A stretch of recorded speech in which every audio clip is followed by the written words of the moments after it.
Hello world, hello YouTube, hello Zoom. We are so excited to be here. Welcome to the Playground Experiment, volume number 155. I'm Jacob Marks Rice, and I will be your hostess with the mostest tonight. We're going to start out with a quick land acknowledgement. If anybody, people will have their, the tribes that lived on their land or continue to live on their land. If you want to put them up, we welcome you too. You can also see a map for those of you watching at home. You can check out your own, find where you are. So, my name is, hello everybody, and welcome to the Playground Experiment, volume 155. My name is Jacob Marks Rice. I'm currently in Queens, New York, the ancestral land of the Matinecock people. Tonight, we have artists participating from a range of places all over the country and the world. You can see several of them right now holding up the names of the indigenous peoples whose ancestral lands they are currently on. We at the PGE acknowledge that wherever we are in this country, we are occupying stolen land, and we honor and respect the indigenous people that once lived there, as well as the indigenous people who continue to live here and contribute to our society. We at the PGE strive to be an inclusive organization for all theater people. And with that, I'd like to invite everyone else who is participating tonight to turn on their cameras and say hello, and please give a warm welcome to our founder and artistic director and true legend, Mike Lesser. All right. Intro. Hey, Mike.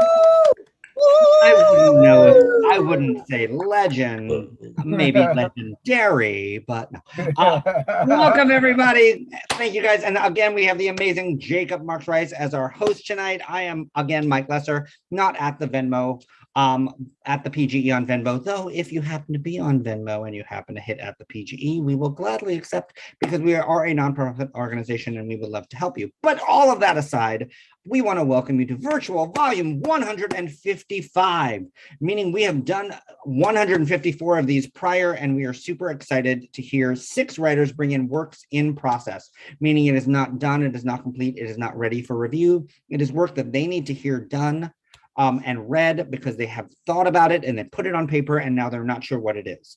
So what better way to do than put it in the mouths of brilliant PGE actors. Everybody that's an actor and a non-actor, unmute yourselves and make some noise for yourselves. All right.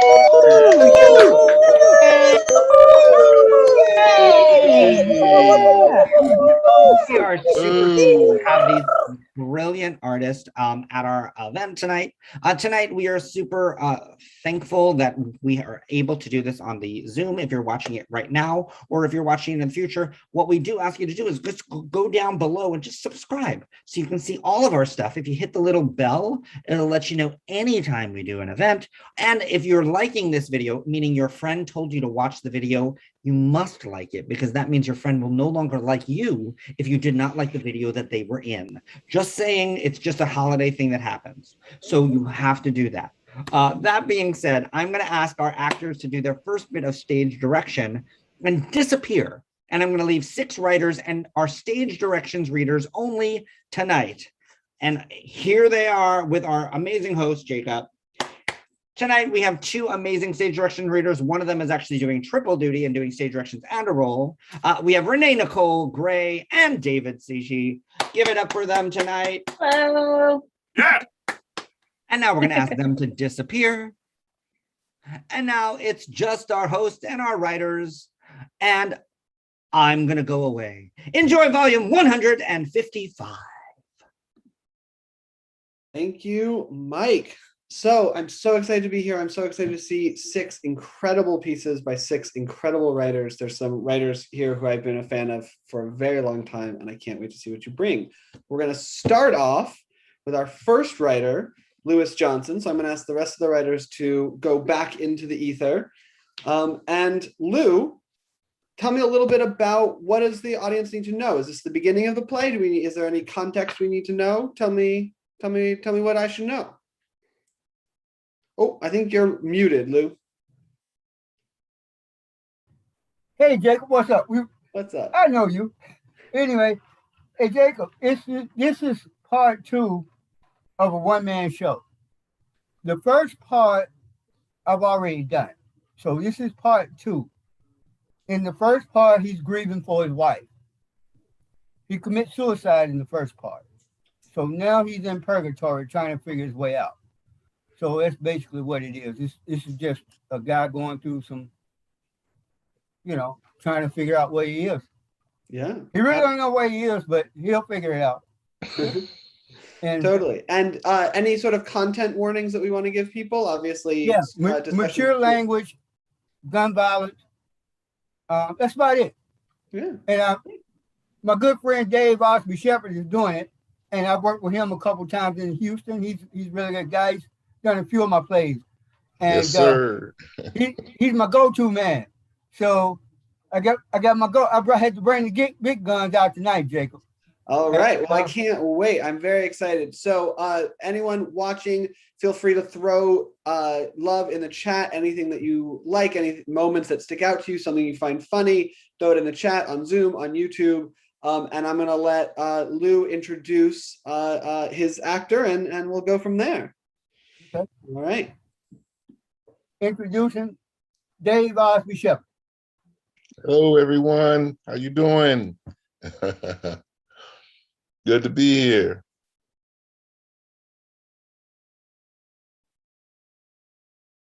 We're delighted to have you. And stage directions, if you can take it away. Old Man Cleans His Gun by Lewis Johnson. The years haven't been good for Mr. George Washington Jones. After nearly being killed in Vietnam, he returns to America only to find his beloved homeland caught in a quagmire of racial unrest. By chance, he meets and falls in love with Sarah, a white American woman, and they decide to move to New York to escape the rampant bigotry of life in the Deep South. Years later, with his beloved wife dying of cancer, George succumbs to her wishes and brings her home to die in Dixie. Shortly after returning to Tennessee, Sarah passes away, leaving the old man lost and alone.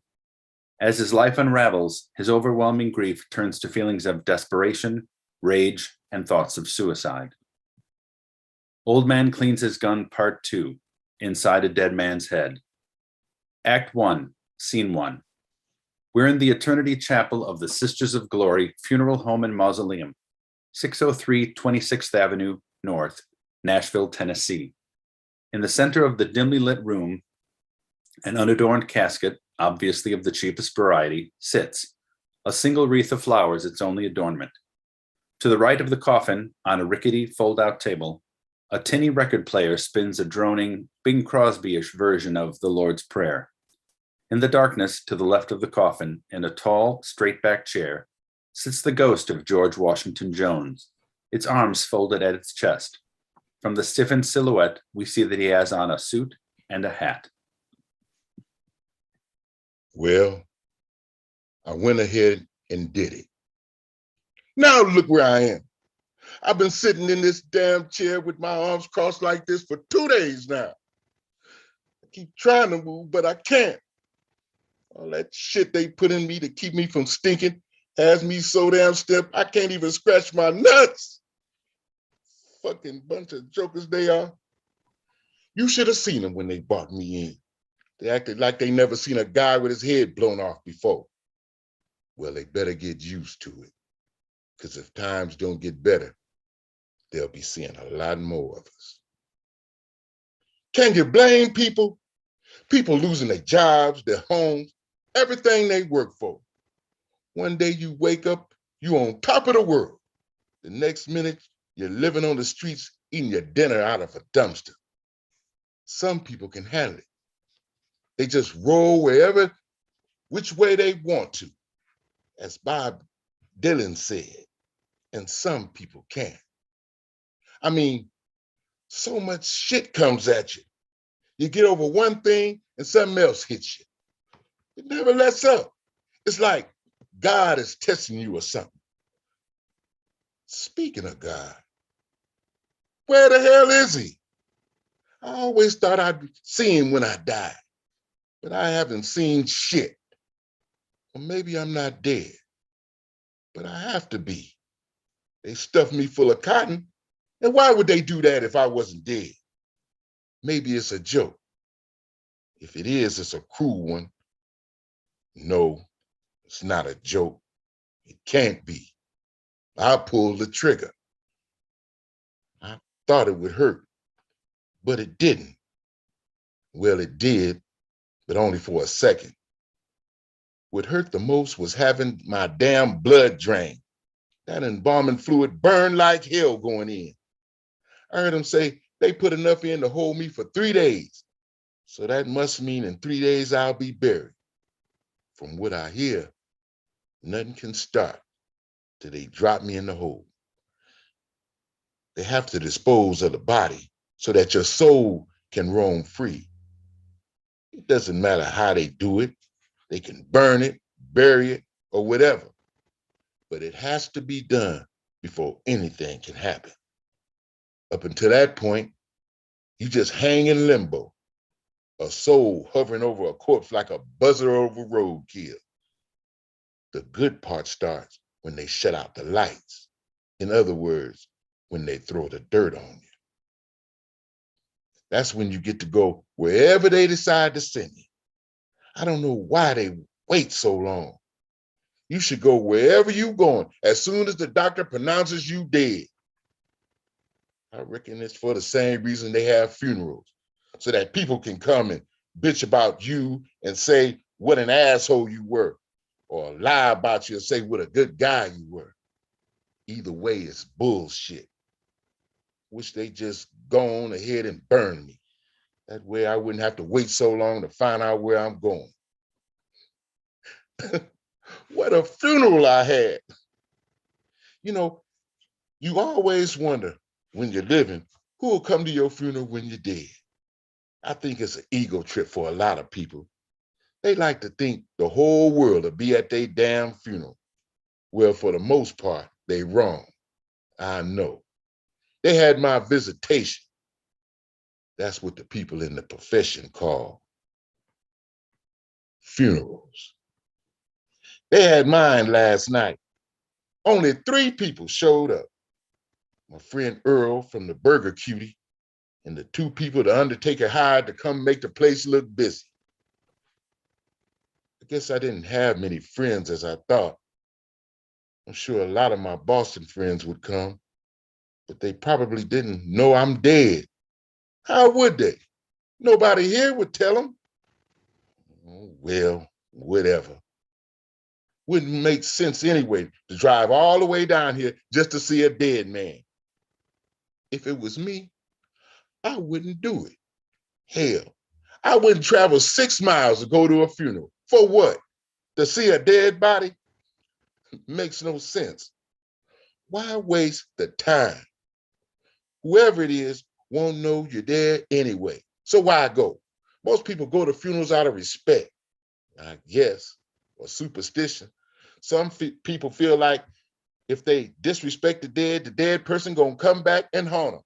But boys and girls, you can put that horse to the pasture. No one's coming back. Once they put that fluid in you, you can't come back. Not even if you want to. You're too damn stiff.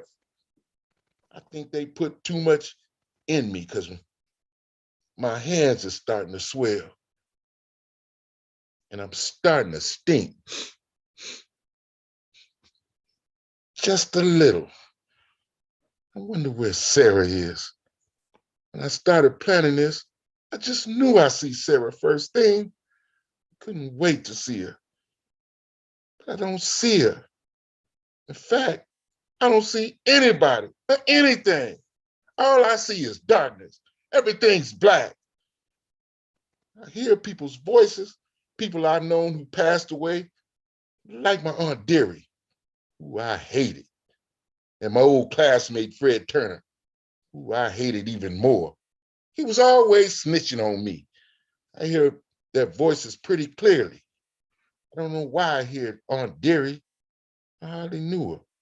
But that bastard Fred, what a fucking loser. Maybe they torturing me. I know why I hear him. They committed suicide too. That's why I hear him. I'm in suicide hell. Could that be why I don't hear Sarah? Oh my God, this can't be. I gotta get out of this chair. I got 23 hours before they bury me. I gotta do something. It'll be too late. Once they throw the dirt on me, all bids are off. What can I do? Nothing. I can't do a damn thing. I'm dead. Should I pray? What good is that gonna do? I prayed all my life. It never got me nowhere. I don't even know why I believe in God. Where is he when you need him? Like right now, when I'm on my way to hell.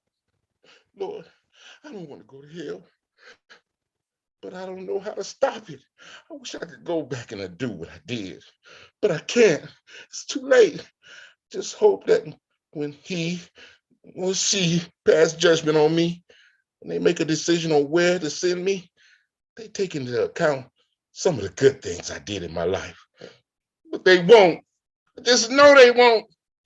Just because I committed a sin, or at least they say it's a sin by ending my own life, but I'm not like the rest of them. I had a reason to do what I did.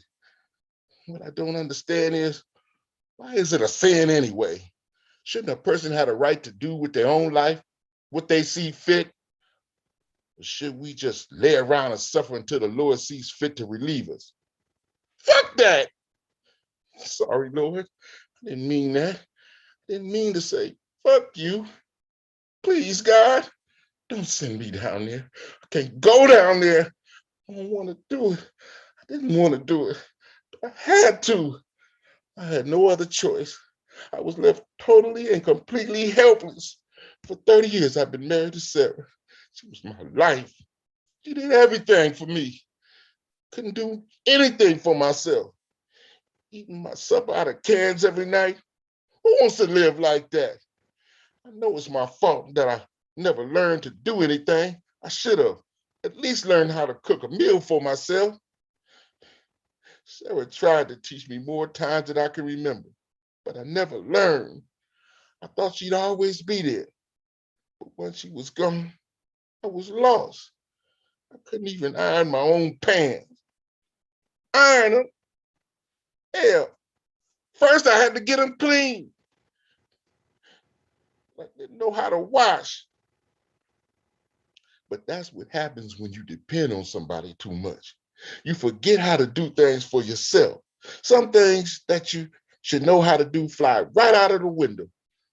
So you're basically left invalid when the other person leaves you or dies. It's a shame. I survived the jungles of Vietnam 3 times, but I couldn't boil a damn egg. I think that's what's pushed me over the edge. Not being able to take care of myself, not being able to wash my dirty clothes or cook myself a decent meal.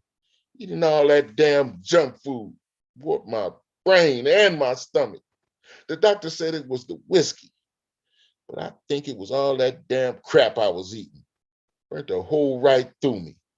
For months, all I ate for dinner was Popeye's chicken. And you know how bad that shit is. In the morning for breakfast, I had Popeye's leftovers and a shot of Jack Daniel's whiskey. What a combination, eh? Now that I look back at it, maybe I was trying to commit suicide by food, if that makes any sense. My stomach first started acting up, I just blew it off. Instead of buying the regular strength Maalox, I upgraded to the extra strength stuff. But that didn't help. The burning just got worse. After a while, it got to be too much. 3 months or so ago, I started seeing blood and I panicked. Sarah was dead and now I was dying too. I knew it was just a matter of time. I had to do something, but what? I could feel the panic set in. And it wasn't just because I was sick. That was a big part of it. But the biggest part was that I was running to some hellacious bills on the way to the cemetery. Every day a bill came in the mail. If it wasn't Medicare, it was Humana. You wouldn't believe all the damn paperwork I was forced to fill out just to get Sarah the care she needed before she died. Now that I was sick too, that meant twice the paperwork and twice the bills to pay. I know this might sound horrible, but there were times before Sarah died, I wish Sarah would just hurry up and get it over with. And I love Sarah more than I ever loved anyone.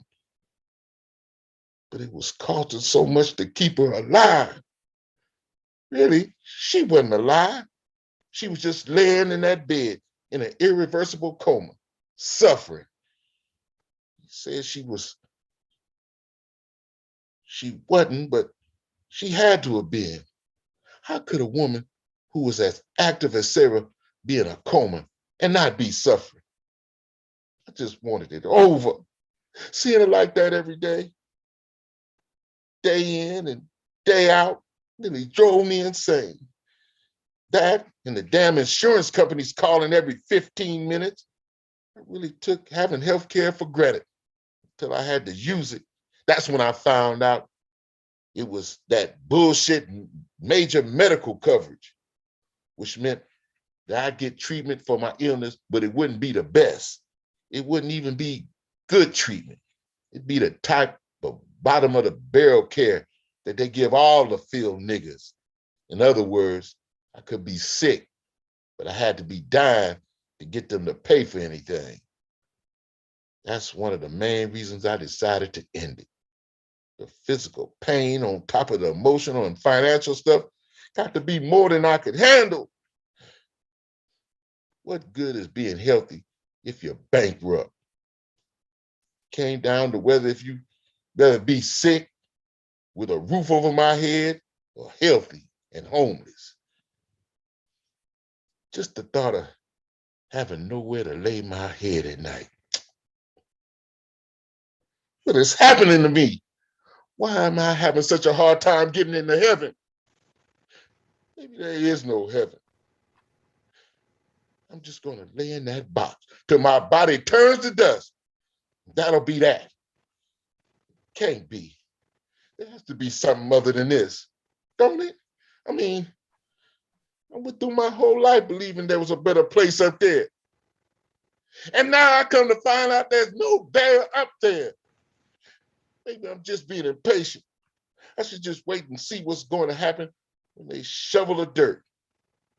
Oh, please, God, the thought of being buried alive kills me.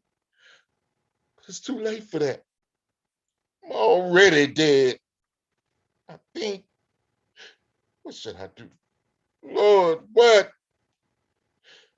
I look back on all the things I've done in my life and I think I did a lot more good than bad. I tried to treat people the way I wanted to be treated. Black folk and white folk. I treated them all the same. Not a racist bone in my body. How could there be? I was married to a white woman for nearly 40 years, for Christ's sake. I was a bigot.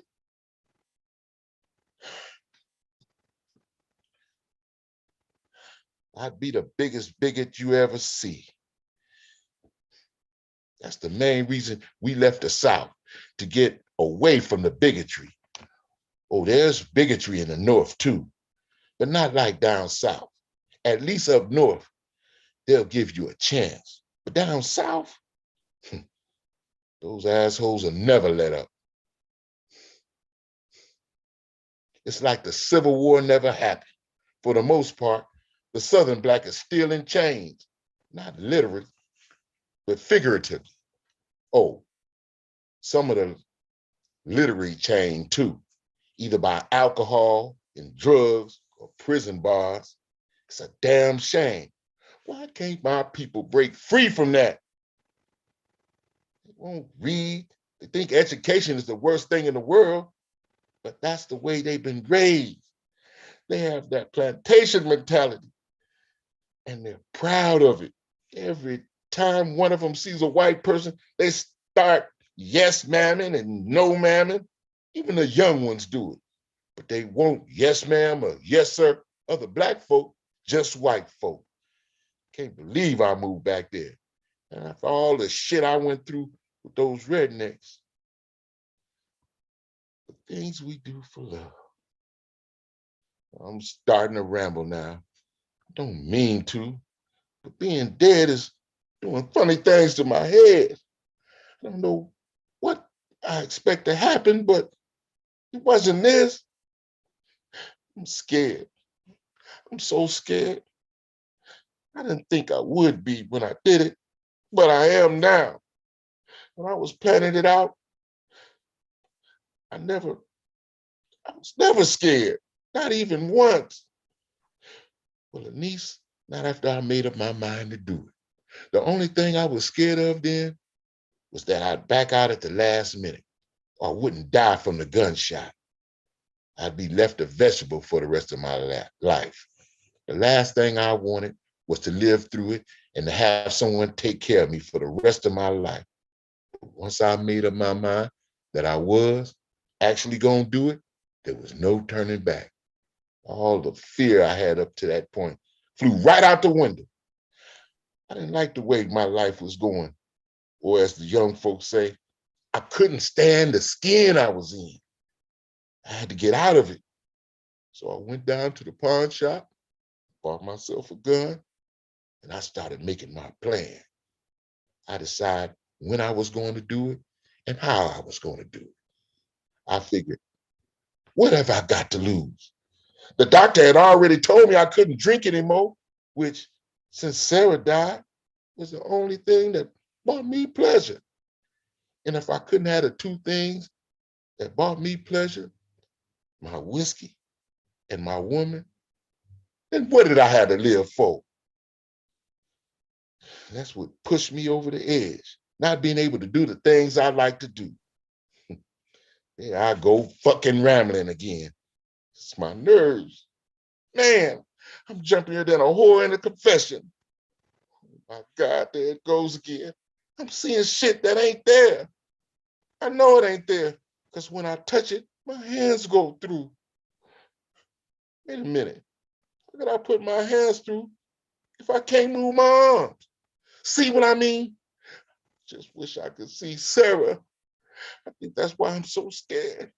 I thought I'd see her by now, but I haven't. I'm scared that I never will. I'm terrified, wondering what the judgment will be. I tried to be a good person when I was alive. I really did. Looking back on it, I think I was a very good person. I haven't been a saint, but I tried. There's a lot of things wouldn't have done, or at least I would have done differently. Like, The end.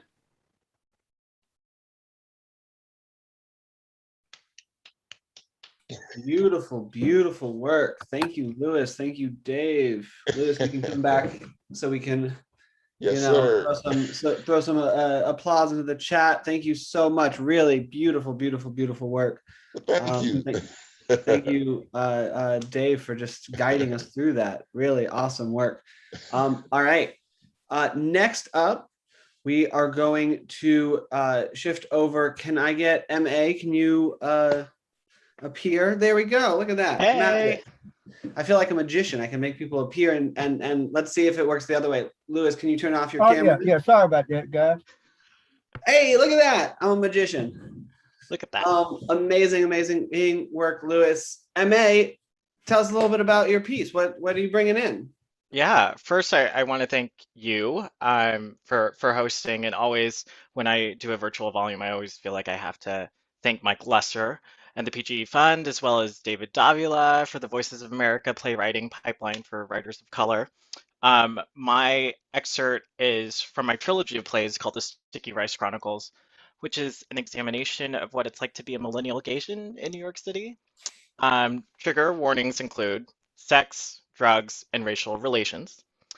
And it's my pleasure to introduce Roy Flores as Luke Turner and Dana Garrity as Matthew. And I'm grateful for David CC on stage directions. So please and thank you.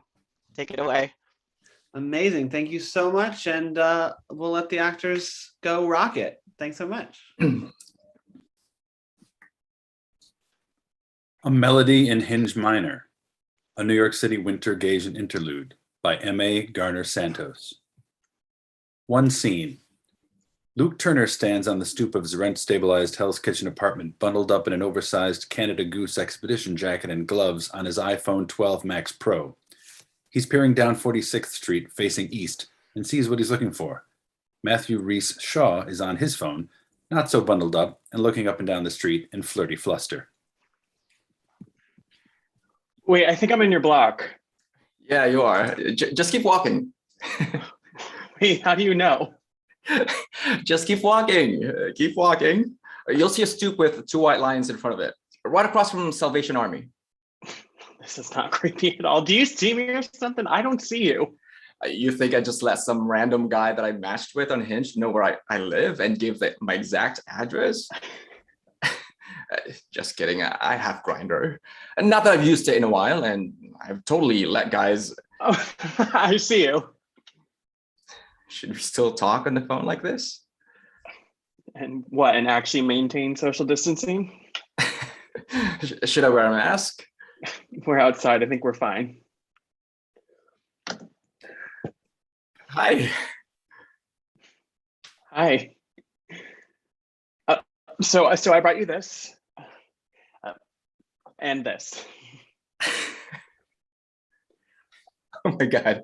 You did just actually bring me a shot of vodka in a company mug. I didn't, because there are 2 shots of vodka in that company mug. I told you you'd have to catch up to get on my level. I mean, you don't have to twist my arm. You know, are you like one of those guys who like doesn't get cold? Well, like there are some folks from like Michigan who can wear the thinnest jackets in the most frigid weather because they're so used to. Never mind. That's such a weird question to ask.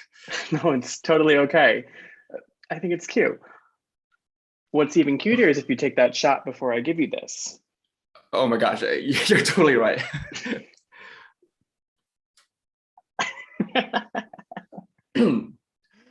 Nice. Here you go. Cheers. Thank you. Cheers to meeting my first Hinge date, IRL ever. To Hinge for homos.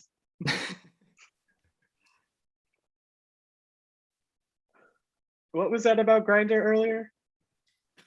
So cool. You do listen and pay attention. Yeah, it's the stubborn Taurus in me. What's your sign again? Leo. That makes sense. What? Does it though? And also, what does that mean? Do you believe that astrological signs are just vehicles for self-fulfilling prophecies in order to categorize and compartmentalize explained behavior for the sole purpose of entertaining the impressionable masses? No.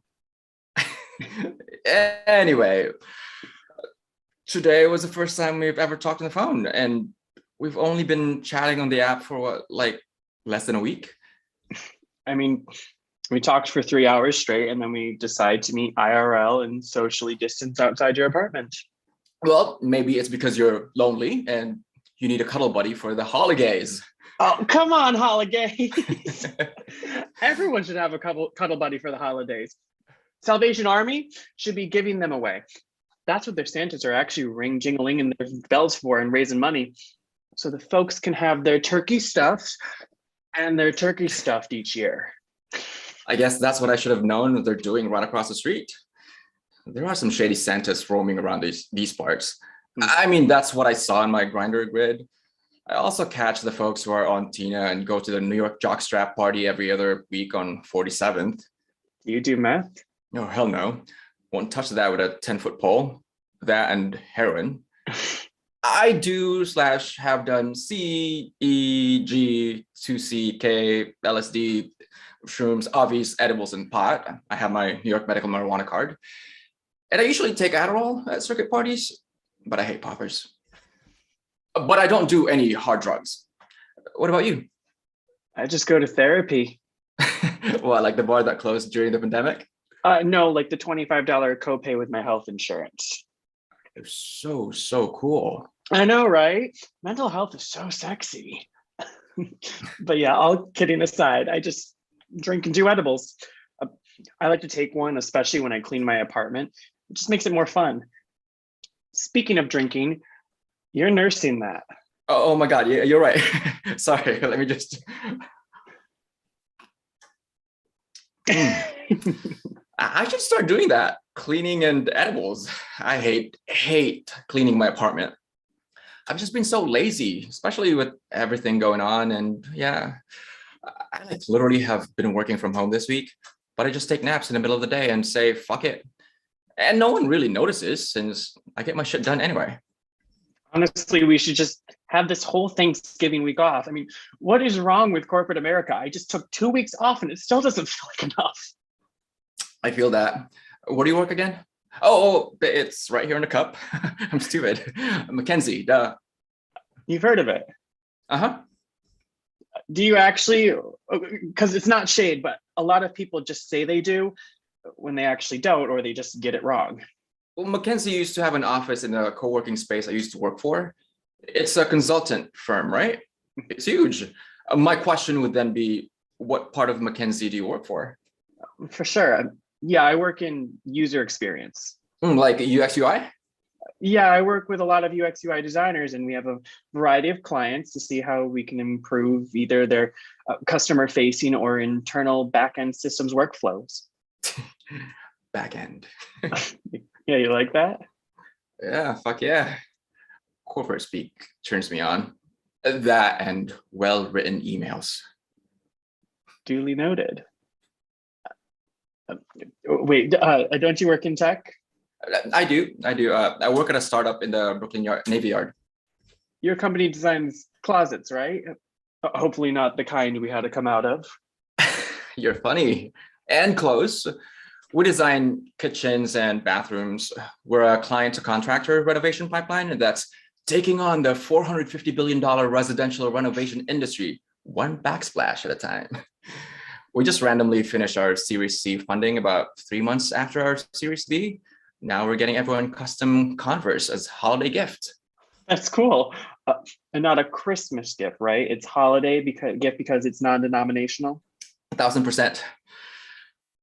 You get me so well. You said your love language was words of affirmation on your profile, so I try. My love language is wine. I literally have champagne after we finish this Sauv Blanc, so keep drinking. That's hilarious and amazing. We love this for us. Wait, can I see the bottle? I forgot to tell you, it's not Oyster Bay after all, so I had to get this random Chilean one. Doesn't it taste like Chardonnay?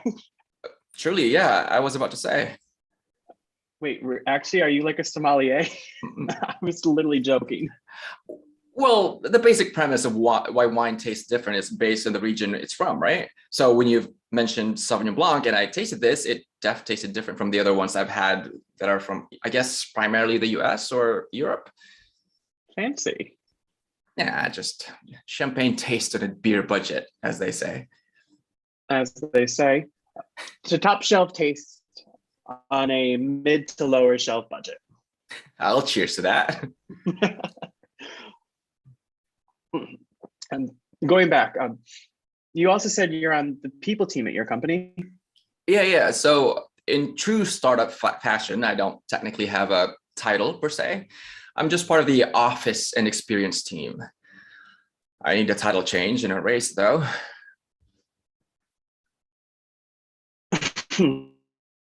Tell me how you really feel. I know it's a lot. Sorry. I guess I just feel really comfortable with you enough to share.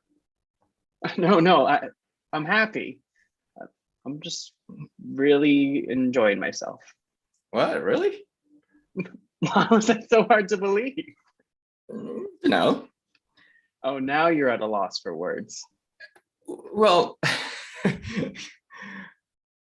every time I look at you, I'm speechless. That's so good. Because we don't have to talk with what I want to do with you.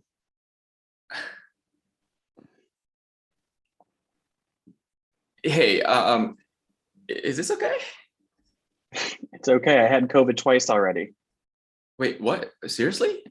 Are you vaccinated? Yeah, I got COVID early on, like February when it all started. And then Yeah, I got vaccinated, but then I got it again this past year in September. Holy shnikes. Yeah, so yeah, technically I'm within that 3 month range of raging antibodies, so I'm comfortable with it if you are. Um, yeah, sure. Matthew leans in for a kiss and Luke gives in.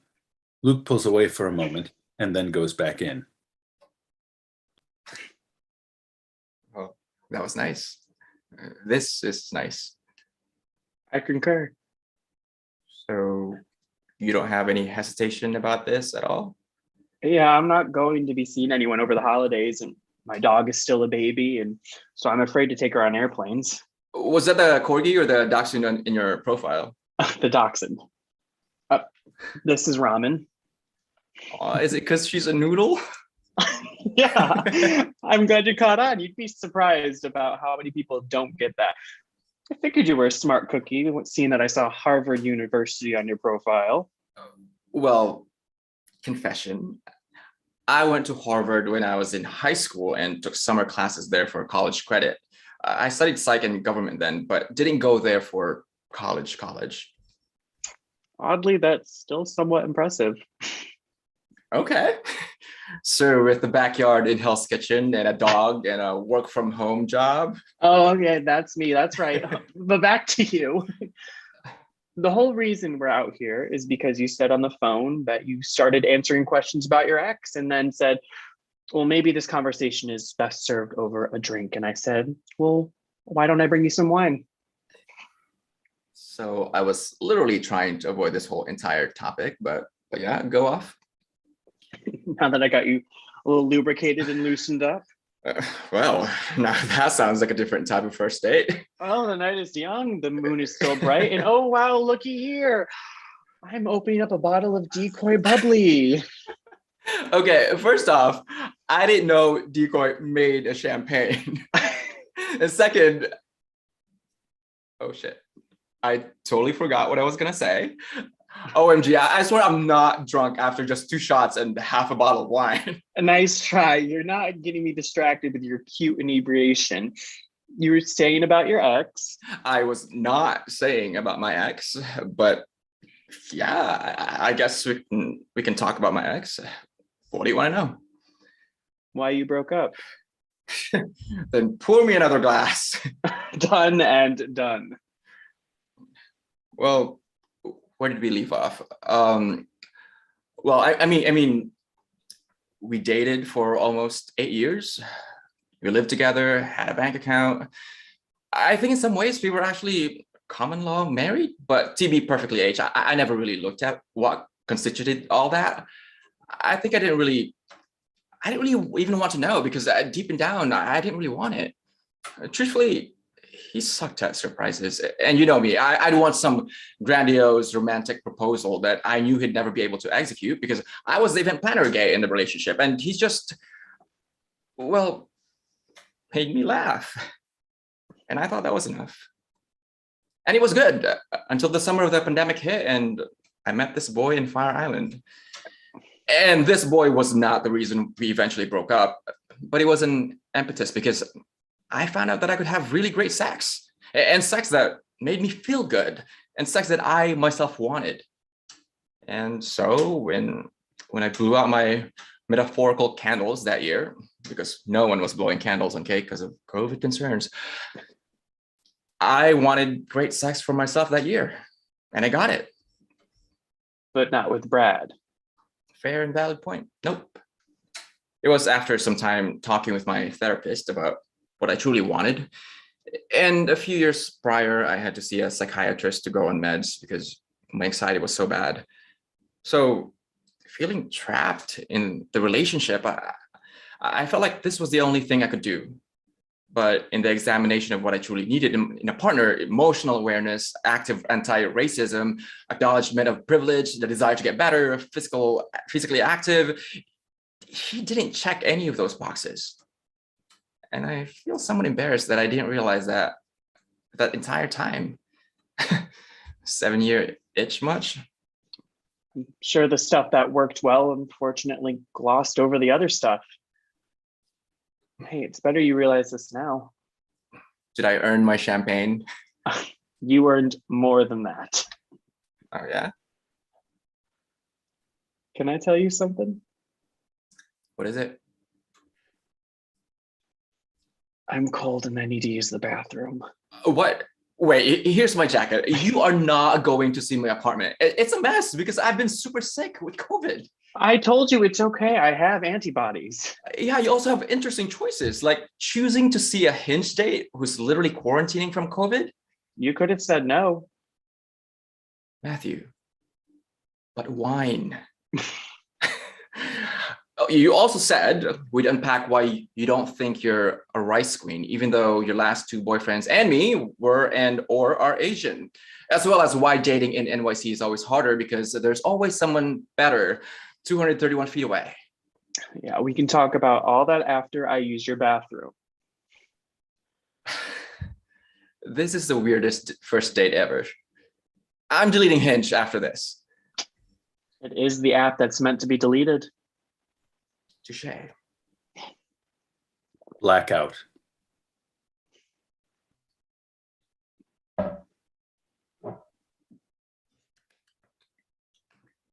Beautiful work, actors. That was so fun. MA, great work. So funny, so sweet. They're gonna be perfect together, right? They're gonna love each other forever, and it's gonna turn into a Netflix Christmas movie. 1000%. Shucks. But really fun work, and I'm super excited to find out what happens. All right. Lee, will you appear from the ether? Hello. Hello. Welcome. We're so excited to have you. Thank you. Let's start. Just give us a little bit of context about your piece. Yeah, it's the opening scene of a full-length play, and it's actually a new play. And I wrote it actually as part of the Threshold Theater's like November daily prompts that they would send you. So it all kind of stemmed from that, but it stemmed from Otto Rahn, and I kind of got obsessed with him over the summer.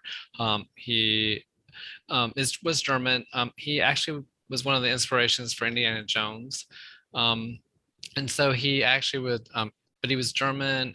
He actually was part of the SS, but he was openly gay at his time, and never hid that.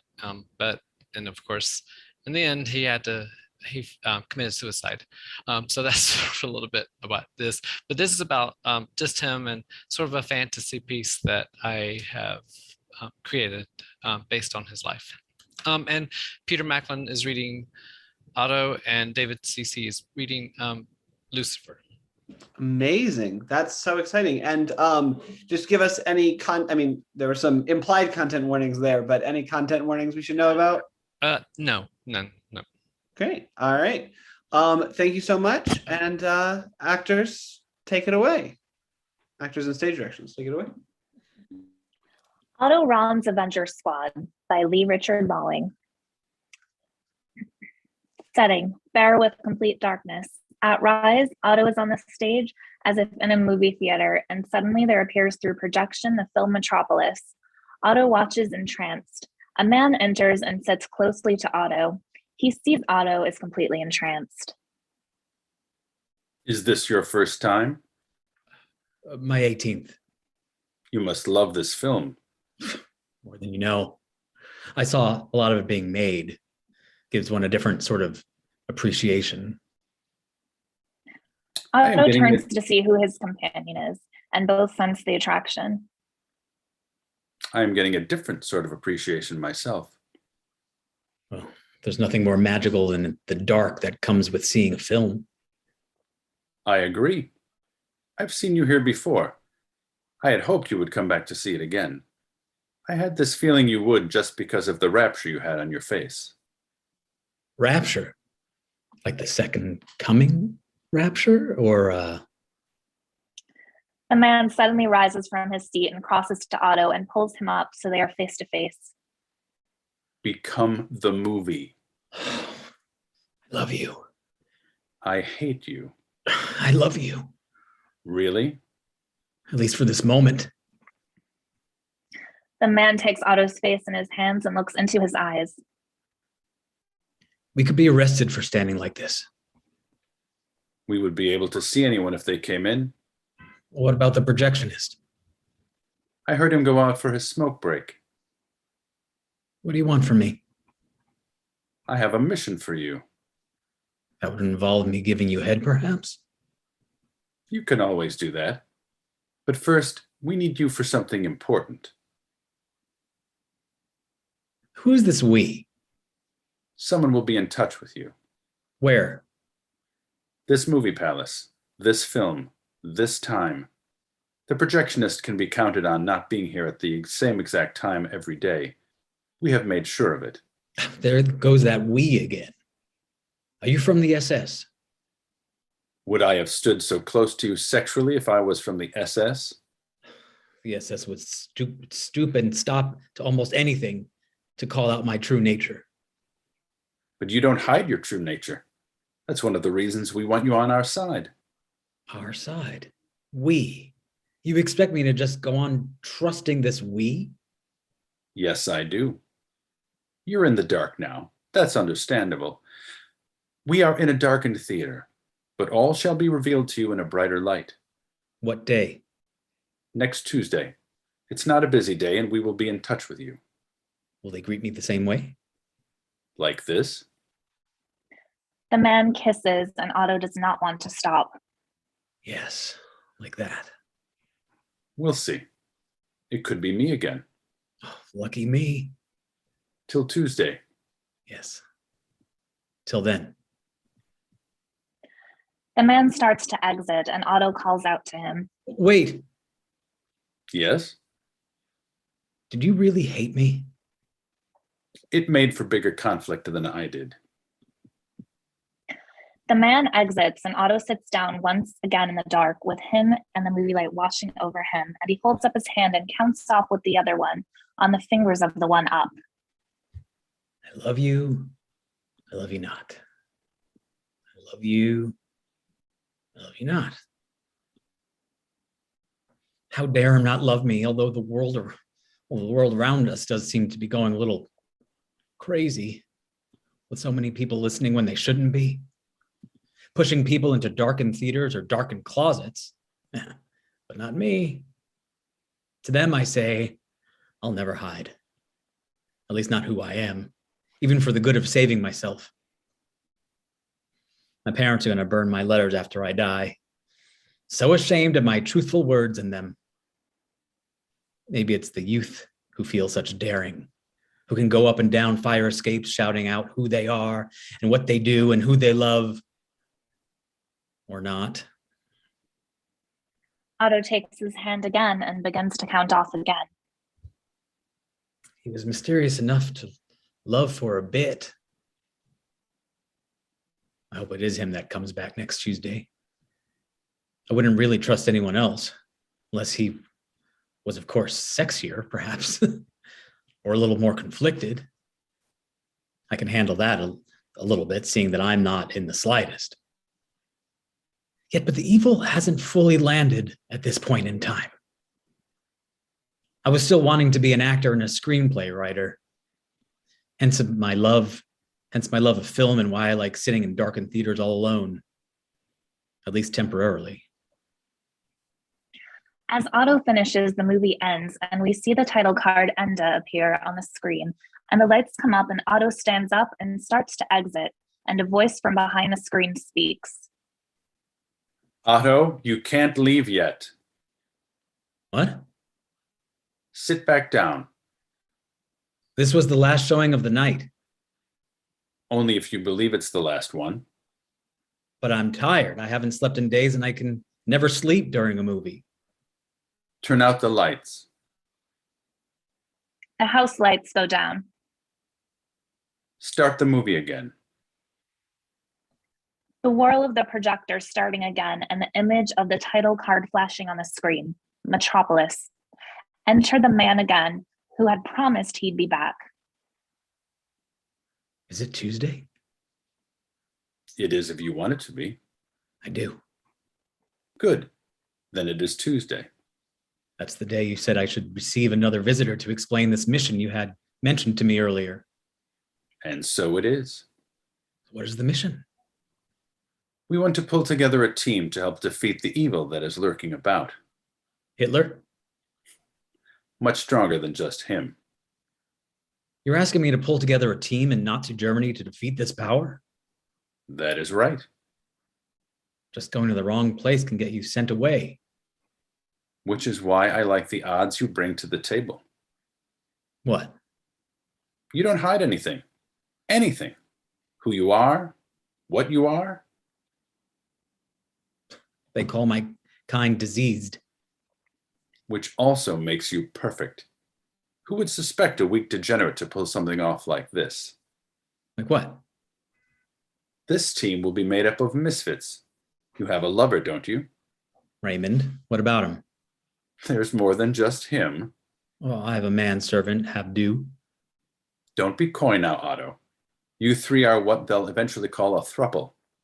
It's a main reason I want you to lead this mission. Because of my sexual perversity. No, Otto. Because of your daring right to live the life you want to live. You and Raymond and Habdu will pull this team together. You'll be given the luxury of finding a group of 5 or 6, but not more. Once you have this group, I will be back to tell you more. Sure you will. Of course I will be. I know I was being cheeky the other day when I said I did not love you, but you must know I've loved you from the day you were born, and you are my child. You're God? Never mention that name to me again. I'm one much more powerful and true. I'm the light bringer, and I will find you in a few weeks. Gather your team. Put this pretty and smart head to the task. Can the light bringer at least give me a kiss since he lied about not loving me? Just one. I don't want you getting distracted from your mission. Lucifer leans in and kisses Otto. Was that a gulp I heard? Just a burp, I'm afraid. The popcorn is coming back up to bug me. Hurry home, Otto. Start this mission that will change the world. Lucifer hurries off in his exit. Me? Change the world? I always assumed I would die young without making any type of impact. Blackout, and lights up on the flat that is shared by Raymond, Otto, and Habdu. Raymond and Habdu are preparing dinner, something simple. As they prepare, there is a knock on their door. Raymond dries his hands and goes to the door and answers it, and there stands Marlene wearing a huge fur coat.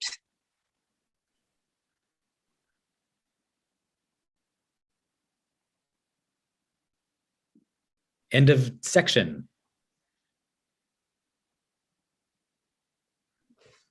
Oh dear, who is Marlene? What's gonna happen? It's a great cliffhanger. I love it. Oh, you're muted.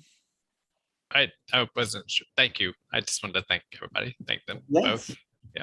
Of course. Actors, if you want to come back so we can give you your laurels. Beautiful work, actors, beautiful work. Lee, that I'm very excited to see where this is going and what the if the devil's gonna get his due, as it were. Really beautiful work. Thanks so much for sharing it with us. I'm now going to throw it to our fearless leader. Everybody, it's time for our intermission dance party. So why doesn't everybody rejoin us quickly for a little bit? Since we had the SS here, I figured we'll go a little bit in a different direction musically. Oh wait, that wasn't the one I was going to do. Sorry. Oh Lord, I had it queued up and it just went away from me. No, it was it was the weirdness of the SS that has thrown everything off. Where is it? SS ruin everything. They do. They do. Here it comes. Here it comes. Unmute yourself. No, don't unmute yourself. I'm going to unmute and I'm going to play. Where is it?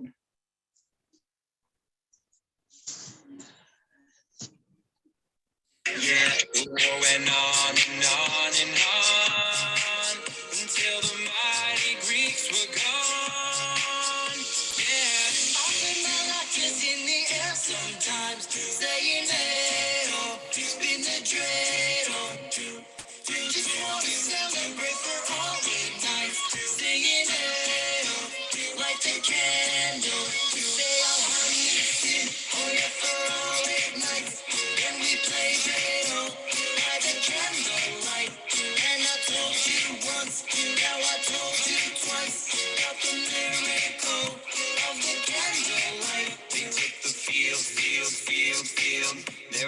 thought, are they for real, real, real, real? Those max beasts, they never yield, yield, yield, yield. They charge ahead with sword and shield, shield, shield, shield.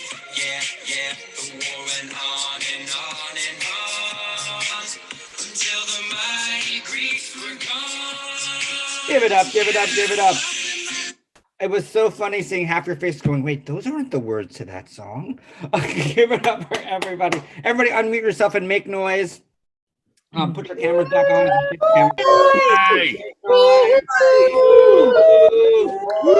Making noise. Amazing work. Noise.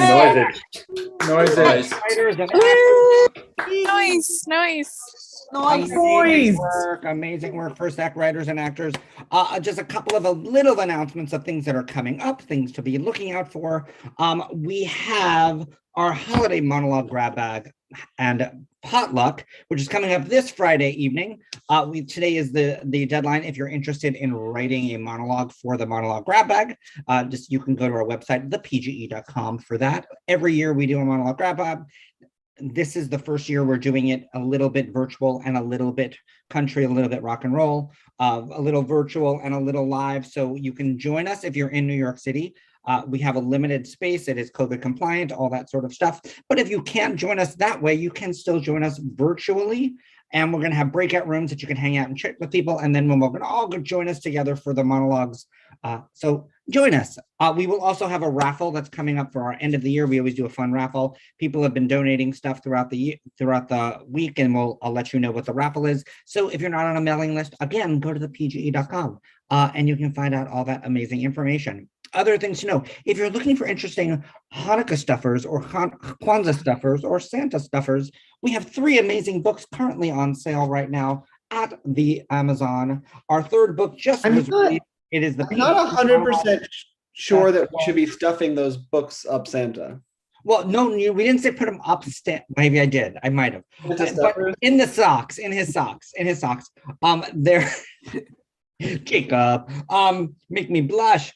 But these are amazing books. They are part of our monologue festival. We had our festival was just happened a couple of weeks ago. And again, if you're on this channel and you're watching this on a different day, scroll to the right. You can watch the Faces of America Monologue Festival #3. Also, you can watch our Voices of America monologue, our Voices of America Writers Workshop, who just had their presentation on Friday.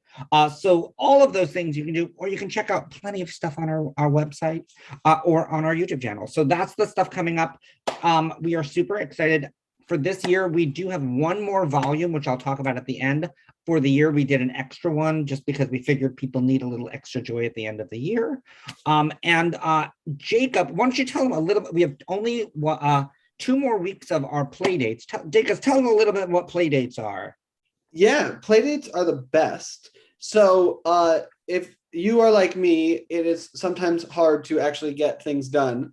And so playdates are basically a group writing /therapy /productivity session. We do them on Tuesdays during the day. We do them on Thursdays in the evening, and they are a chance to get together, spend an hour together working on something important. I have many plays and films that have been written predominantly in them. I highly recommend them. They're really, really a great place to just sort of hold space to be an artist, which is not always easy, but it is incredibly important. And it's also a great community and a great way to sort of connect with other people and other artists. So what I'm saying is, come on down. We have 2 more this year for the year, 2 more weeks of it. Our Thursdays are hosted by the amazing Al Monaco, and then I host the Tuesdays, and join us. That being said, I'm going to ask our actors to disappear and leave our first writer back. Denise, did you pop in? I thought I saw Denise pop in, actually. She did. Okay, great. And I'll leave Denise and Jacob to do that they do. Hi, Denise. It's great to have you. Hi, thank you so much for having me. Of course. Can you give us any important context or anything we should know about the piece before we go in? Yes, it's a dark comedy. And just trigger warning, suicide. I prepared like a little thing. Is it okay if I read it? Is that weird? Yeah, go for it. Do it. Okay, thank you. Especially with all all right. the colors behind you, it's going to be gorgeous. Yeah, I'm at a theater. Sorry about the lighting Oh, changes. perfect. I love it. Thank you. All right. All right. So, what is the purpose of life? Religion says to follow God. Capitalism says to work hard until you bleed to hopefully achieve your dreams. Physics says in this third dimension we live in, it's about the physical experience. And the truth is that who the fuck knows? After the death of her fiance, a girl decides she has nothing left to live for and decides she's going to kill herself. When she finds out about Tony Robbins, however, she decides to give life one last shot and ask Tony himself, what is the point of life? And most of all, what is happiness? Thank you, PGE and actors, for lending your talent. Thank you to my teachers, and thank you guys for watching. Amazing. Thank you for that great introduction. Lovely. So if you want to introduce your actors, then we'll have them take it away. Yeah. Right. Amazing. All right. Come on in, guys. Are they in? I can't tell. I'm so sorry. Okay. Amazing. All right. So Juvia will play Juvia. This is Juvia Almanza. She will play Juvia. And Mark Lombardo, he is going to play Tony Robbins. Nilsa Reina, she will be playing Monica. And Alexandra Castro will be playing Alejandra. Oh, and David says he will be reading stage direction. So thank you so much, guys. Thank you, everyone. Amazing. All right, David, take us away. Save Me, Tony Robbins by Denise Mendoza. Scene 1, darkness. The sound of someone being strangled is heard for a couple moments, followed by a thump. Off stage, we hear, "Estás bien?" Stage right, a door is opened, which lets in a bit of light on stage. Then the lights are turned on and we see Monica, a Latinx woman in her 60s, wearing loose clothing, staring in horror at Alejandra, a Latinx depressed woman and hopeless romantic, wearing an elegant black dress with a noose tied around her neck. She's on the floor along with the ceiling fan the rope is tied to. What were you thinking? Quitters go to hell. Yeah. And in the house? Why? So you could haunt me about my failure with you.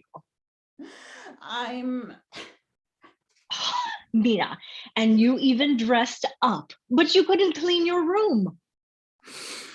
I just miss him so much. Oh, Mija, you wouldn't have joined him in the afterlife. Gabriel was an atheist. Those people are in hell. Well, isn't killing yourself a sin? Yes, but that's the failed Catholic hell. There's a special hell for non-believers. Yeah. If you keep crying, you'll get more wrinkles, and then you'll never find a man. I want Gabriel. The sound of a door opening and closing. Juvia, a 17-year-old Latinx girl, independent, direct, and intelligent, walks into the living room. Hola. Get up. Don't let your little sister see you like this. Monica and Alejandra quickly get up and start hiding the fan as Juvia approaches Alejandra's bedroom. Where are you guys? Monica and Alejandra stand in anticipation, but Monica realizes that Alejandra still has the noose around her neck. She pulls on the noose and Alejandra is pulled down with it.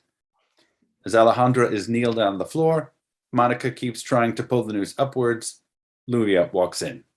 A beat as Juvia takes in the picture in front of her, and as Monica and Alejandra watch her, they're afraid they've been caught.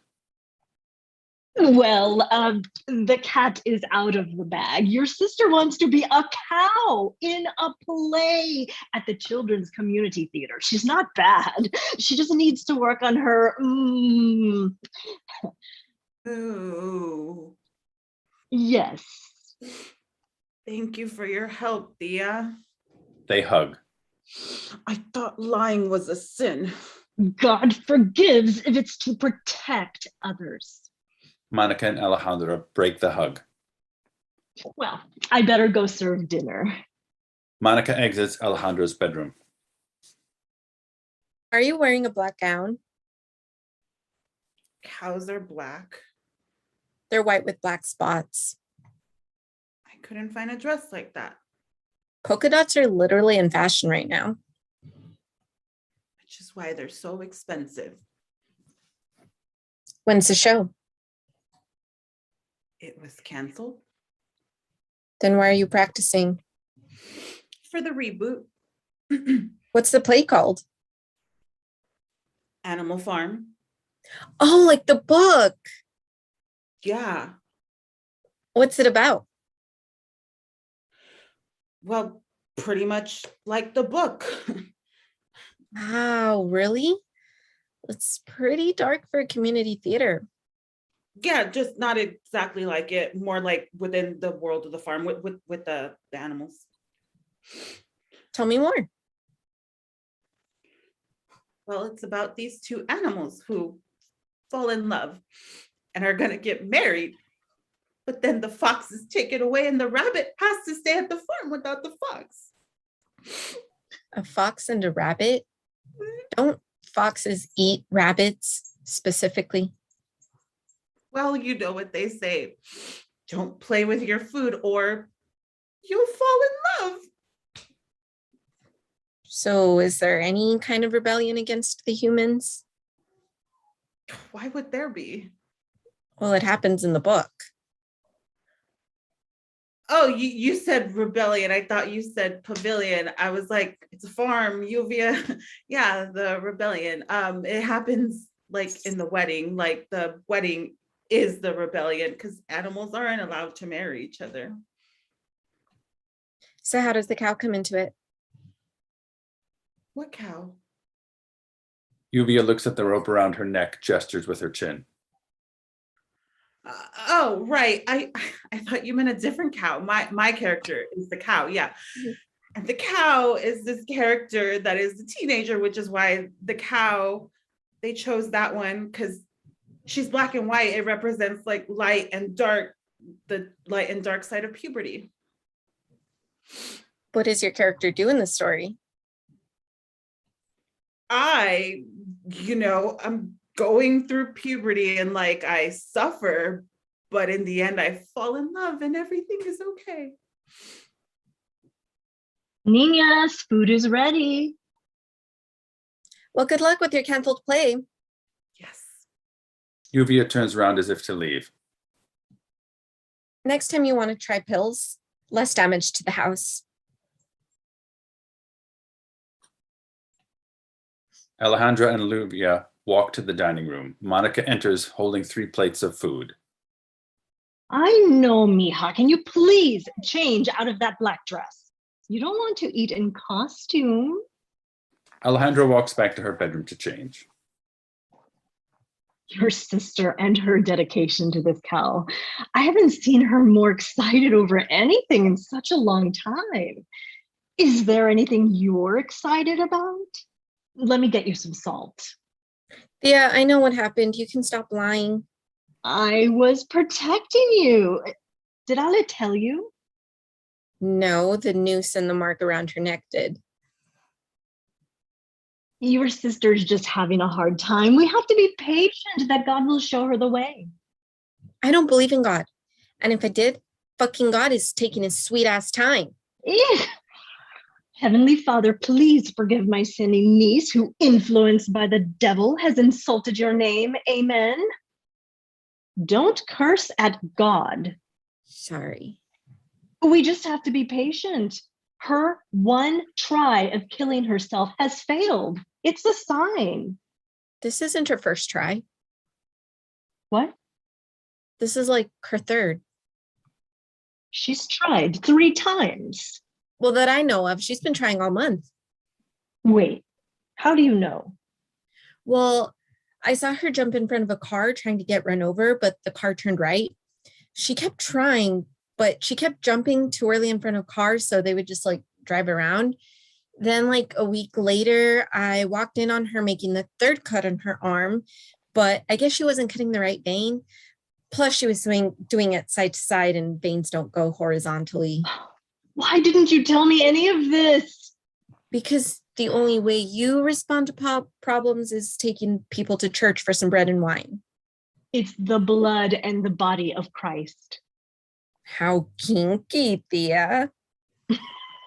I don't get smart with me, mija. Alejandra Your returns food is to the getting kitchen. cold. Your food is getting cold. Hurry. Thank you, Thea. So, Yuvia, how's your tubo going? My YouTube channel is going good. I've reached 23 subscribers. Wow, that's almost 30. Yes. That's really cool, Yuvia. Thanks. Anyway, I've noticed I'm getting more interaction with viewers if I post angry videos of calling people out. So I think that's going to become my thing. If you have nothing good to say about someone, don't say anything at all. The evil eye watches. Doesn't the evil eye go against your religion? Ay, mija, everything is a gift from God, including the evil eye. What about death? Well, yes, death can be a gift. For some people, it's just their time, or they're suffering a lot.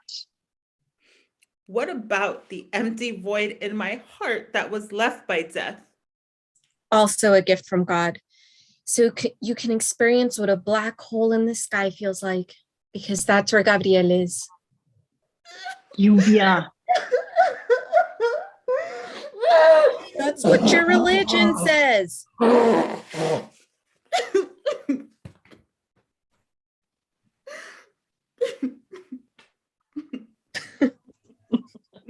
Let me get you another plate. Monica exits. It's okay. Broccoli is on point today. Never as good as yours, though. Monica walks back into the room with a new plate of food. So, who are you going to call out on your next channel? Well, there's this asshole. His name is Tony Robbins. He charges depressed people thousands of dollars for motivational seminars. Jorge Robin? Tony Robbins. He's actually pretty famous. He's doing a Q&A, so I'm going to call him out in front of everyone. I've never heard of him.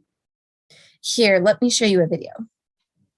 Yuvia starts playing the video on her phone and faces it toward Monica and Alejandra. The video is projected on the back wall of the stage. Montage of people looking glum and sad to people raising their arms in victory and giving thumbs up. I'm about to blow your mind. Do you feel like your sense of purpose is missing? Like you want to give up because what's the point? I used to be like you. I come from an abusive home. My dad constantly told me what to do. It was horrible. And now I'm rich. I'm a millionaire and the happiest I've ever been. How did I do it? I chose to stop suffering and be happy. You got no excuse. Did you get fired because you kept putting off a project because you're lazy and feel pathetic? Something better is coming your way. Did your mother die in her sleep so you didn't get to say goodbye? How you found out is that her ghost visited you because your family doesn't talk to you anymore. You might inherit a house. Congrats. For $5,000, you can also learn the secret to the choice of happiness. $5,000. Ratero. Ese es el diablo. God made you with a purpose. So I'm sure it goes to a good cause. So what would it feel like to be happy? Images of people laughing, running through grass, holding hands and hugging each other. Remember, you're responsible for all your misery. Come join me, Tony Robbins, for your date with Tony Robbins. A crowd of people is shown praising Tony and jumping toward him as he extends his hands upward in glory. That was interesting. Ah, no one should be idolized besides Jesus. Or have you forgotten the mass Father Gomez gave last week? That man is an example to live by, a true leader. No one should be idolized, period. He was kind of handsome. So the Q&A, when, where, who, what, how? Monday next week, the community center by myself, you drive me, and I don't know how to answer what. I already told you it's a Q&A. I wonder how long he's going to be in town for. Not by yourself. Why not? Alejandra Jorgina Valeros Torres, your food is getting cold. Yeah, why not? Don't interrupt while I'm talking to your sister. He's famous, so there's going to be security there. You weren't even talking right now. You just started because I was talking. What did I say about not interrupting? I was going to start talking. I made a sound and then you interrupted, interrupter. What were you going to say? Oh, Ale, your food is still getting cold. Does Tony Robbins have a website like with more videos or something? Google it. Can I go or not? Not by yourself. That's a good point. Why don't you practice your cow and move out of my life? I'm not hungry anymore. That's a form of ungratefulness, which is also a sin. Make sure to bring the plate back to the kitchen when you're done. I don't want ants in the house. A light shift from Alejandra's side of the stage. Psst. Alejandra.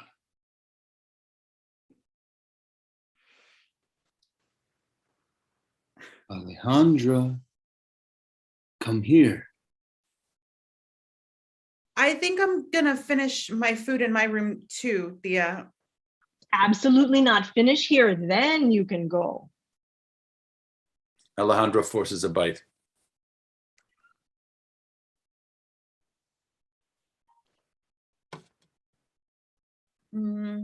Is that a new cross? Monica turns around and Alejandra puts most of the food inside her PJs. No, it's the same. I've had for years. Oh, okay. Well, I think I'm done now. Thank you, Thea. Mija, you would make a great cow actor. Thanks, Thea. Now go clean your room. I am going to check in 20 minutes, so don't even think about making another hole. End of scene 1.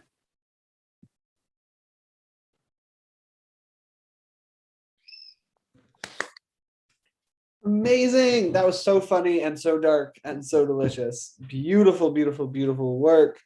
Thank you, Denise. Thank you, wonderful actors. This is great. And I'm very excited to see where it goes. And if we're going to get to see more of Tony Robbins, which I suspect we are. So we're going to keep it rocking because we have things to do. So Tim, will you reappear in the world? Oh, hello, it's good to see you. Hey, what's going on, man? It's been a long time. Yeah, really?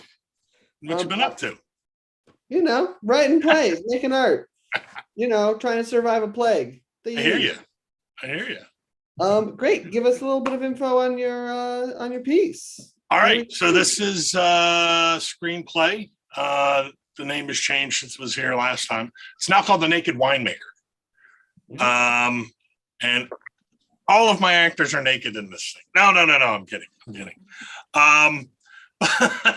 But basically we're about in the we're just into the second act, and it's a story about essentially a family winery and what's going on with the matriarch rather, and the people who are there. It's the story of Nancy, who is the daughter, who's come back, and she's a forensic accountant, and she's trying to find out what is going on because, well, it's a mess. So yeah, I don't know. Awesome. I'm having fun writing it. It's kind of writing itself, so I like that. So, and I love everybody who's reading tonight. So, yeah. Thank them all. Any content warnings for us? Anything we should? Just language. Just language. Awesome. Lovely. All right. Actors, will you appear using your magical skills? Boom, boom, boom. Love it. Boom. Look at all these actors. Oh, Screenplays are the best. You get to see so many beautiful faces. All right, Tim, I'm going to let you introduce your actors, and then we'll let Renee take it away with stage directions. All right. So we have Joy Jacobs playing Nancy. She's kind of she's our lead. And then her mom is being played by her mom Deb is being played by Denise Locke. And let's see, the folks at the winery. We have the wonderful, who I think these two guys, I gotta say, I think I use on almost all my stuff. But anyway, David Michael Kirby is playing Norm, and Brad Markowski is playing Gary. Now, a little thing, right before the scenes we're seeing, Nancy and Gary had a little fling. So, so that's a little thing that was going on. And then Daniela is playing Adivia, also called Devi. And then Gianna is being played by Star, and Miriam is playing Isabel. And Isabel is really, she's the heavy, antagonist / best friend of Nancy for 30 some odd years. But anyway, so I will let them do it because you don't want to hear me babble on because I sound like an idiot. So sound like a writer. We're off to that. Sound. All right, Renee, take it away. Naked Winemaker, an original screenplay by T.S. Lorge. Interior Deb's house, day. Nancy enters the front door and looks around at the treasure trove of family memories. David! Now, where in the hell is that? We hear a thud. Nancy runs upstairs. Interior, Deb's bedroom, day. Deb is wearing her house coat and looks around her room. Nancy enters. What the hell is going on? What? Hello, Mother. How dare you waltz in here and say that to me? Who do you think you are when you're at home? I am home. You're not home. You left here years ago. I don't know who you think you are traipsing in here all hours of the day and night, drinking the work of my hands. I miss this, Mom. So, to what do we owe the pleasure? Work stuff. I got a new client up here. Thought I'd pop in. Adivia rushes in. Oh my God, what? Oh. Did you tell her, Deb? Tell her what? That I dropped my remote? She doesn't. No. About your little vacation, I think you wanted to call it. It's nothing. Okay, so Divvy, it's nothing. Mommy said so.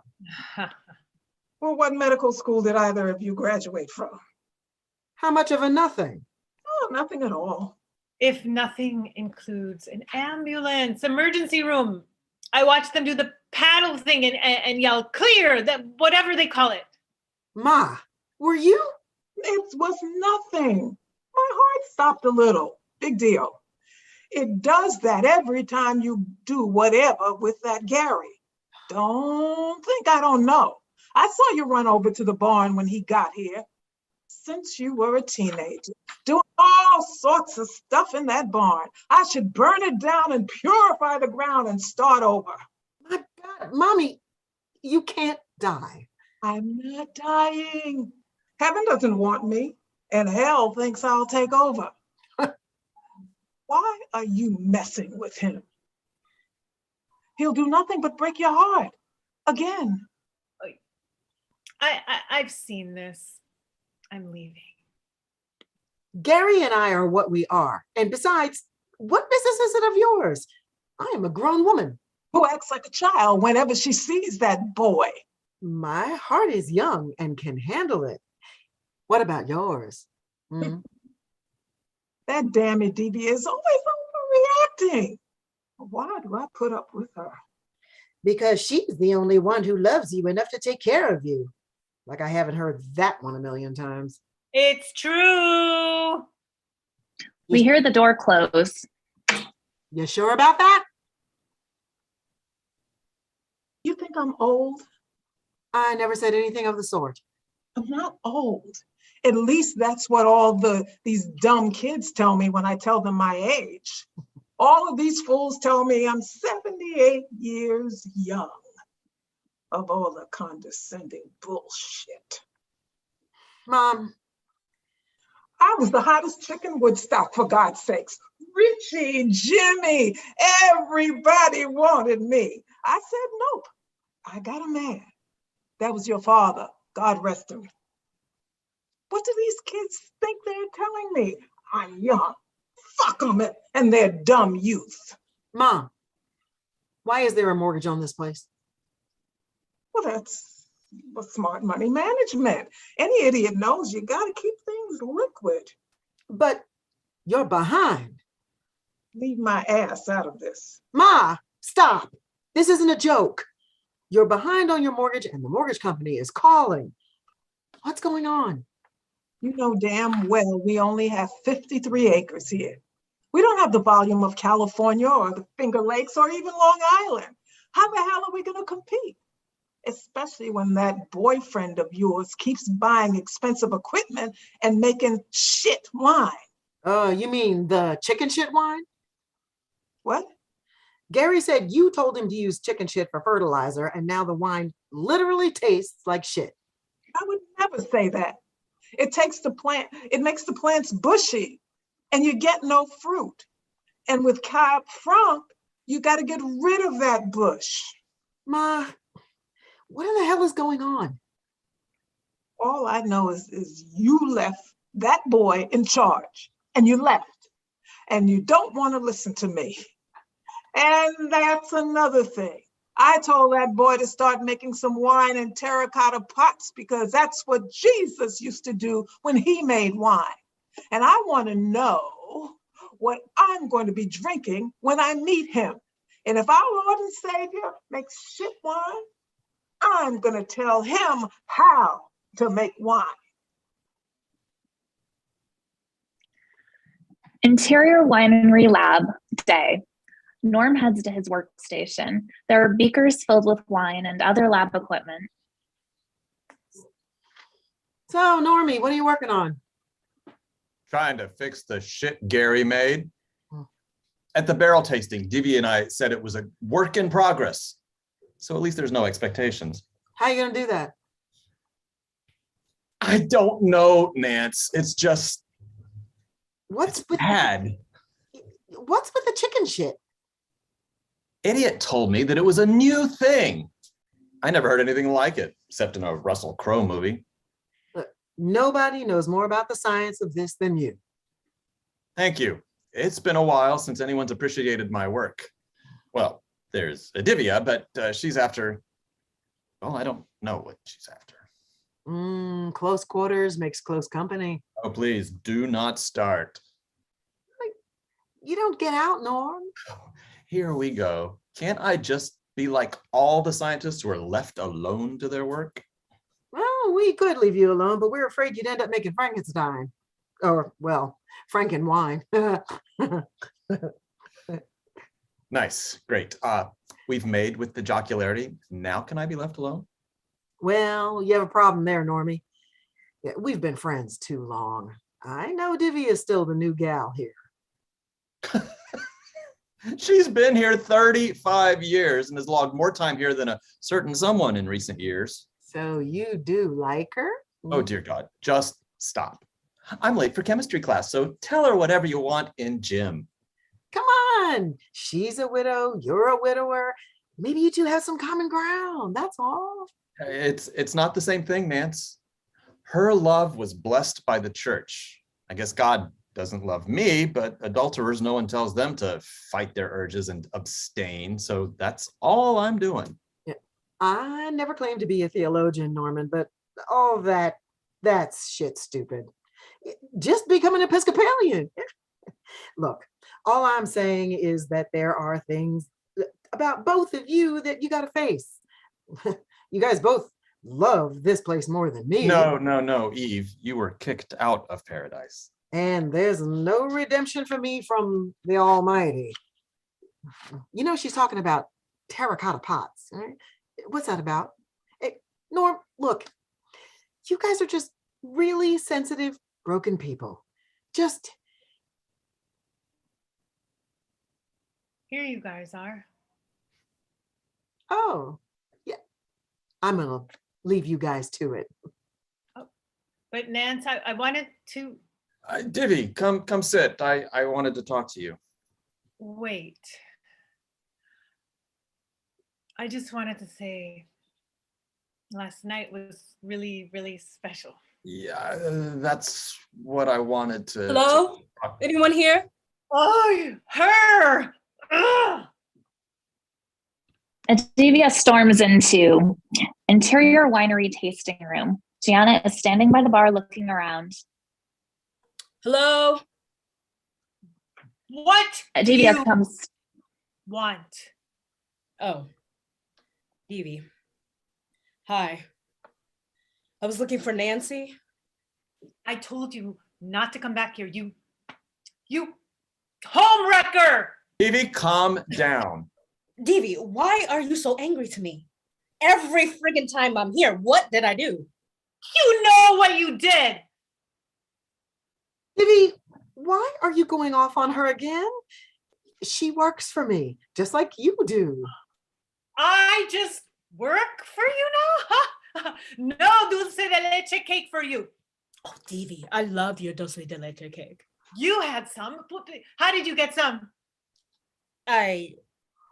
You gave it to her. Both of you. Not him, he's an angel, but both of you. Ugh. Oh, I knew it. This isn't over. G, what did you do? I have no idea. Like Batman and Robin. You know how there are lots of Robins? So like Dick Grayson and Tim Drake? How about Carrie Kelly and Harper Row? Give it the times. I'm not wrong. Anyway, oh, that's my fault. I shouldn't have started with that analogy, but yeah. So G is one of my Robins and Dimmy is one of my other Robins, and they can't exist in the same space. But I have no problem with her. I'm always fucking nice. I need a drink. Norm goes behind the bar and lines up 5 glasses. He grabs one of the unmarked chicken shit wines and pours a glass and offers it to Gianna. G, here. Ugh, after that, I could use one. Gee, maybe don't. Gianna picks up the glass, swirls it, and swigs it. She is disgusted. Oh my God, that's disgusting. Why, Norm? Norm pours some water and pulls out a basket of oyster crackers. There. This will take care of it, I think. Can I trust you? Yeah, just don't fuck with me and the Batman family. Gianna takes a few crackers and some water. Norm pours good wine. They toast. So, why are you here, G? I got a call from the CFO at Wine America. They're in negotiations to buy 3 wineries here in the Hudson Valley who are about to default on their mortgages from the local banks. They want us to audit their financials. Well, they can wait. I'm off today. I have to deal with my mom. Nance, you have to look at this. Gianna opens her briefcase and hands Nancy a file. Nancy flips through it. It's just standard stuff. No, Nance, look.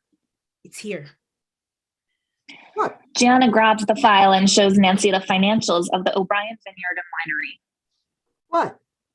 I haven't even seen these financials in 4 years. Look behind it. What the fuck is this contract of sale? Interior Wine America office, day.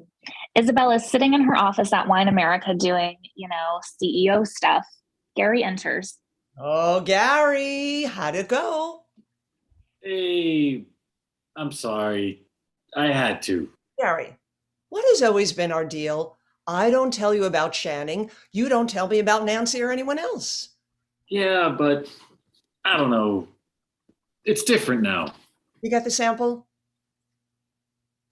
Gary pulls a bottle of the chicken shit wine out of his bag. Ooh, let me taste. Isabel pulls out 2 glasses. You're not joining me? That shit is horrible. Isabel swirls drinks and quickly spits it out. You're not kidding. That's the worst stuff I ever had. You are brilliant. Where did you come up with using chicken shit for fertilizer? My family has used that trick for decades back in France. My brothers and I would sneak out at night and spread it around the vineyards. You know, my father wanted to take over. It's so devastating that it will destroy a vineyard in a year or 2 tops. Oh, Frère Louis, your fields, how will you and your family survive the winter? We swoop in, grab the land, at half the value, offer a life raft to the ailing family. We look like heroes. I saw it in a Russell Crowe movie. Yeah, but why are we fucking with Nancy's family? Her grandpa Joe taught me how to make wine. You tell me. You're the one screwing her best friend for 38 years and doing the dirty work of actually destroying the farm. Yeah, because you made me promises. Why didn't you ever marry? I'm just curious. You know what? Fuck you. I have loved you. I have put up with your shit and that Channing douche. Forget it.